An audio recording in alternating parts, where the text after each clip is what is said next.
Fact number 1 Christmas అనే పదం పాత ఇంగ్లీష్ పదం క్రిస్ట్స్ మాస్ నుండి వచ్చింది.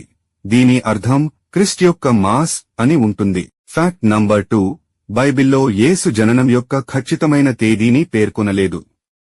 ఆ తేదీని శీతాకాల సూర్యాయనోత్సవాలు, సాటర్నేలియా మరియు సోల్ ఇన్విక్టస్ వంటి పౌరాణిక పండుగలతో సమకాలీకరించడానికి ఎంచుకున్నారు. ఫ్యాక్ట్ నంబర్ 3 సాంటా క్లాజ్ను సంప్రదాయంగా పచ్చ, నీలం మరియు గోధుమ వంటి వివిధ రంగుల్లో చిత్రించేవారు.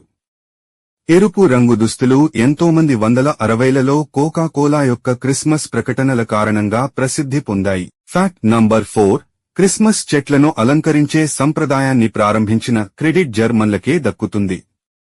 16వ శతాబ్దంలో వారు అలంకరణకు ఆపిళ్లు, పొట్లు మరియు కొవ్వొత్తులను ఉపయోగించేవారు. Fact number 5 statue of Liberty ఇప్పటివరకు ఇచ్చిన అతిపెద్ద క్రిస్మస్ బహుమతిగా పరిగణించబడుతుంది.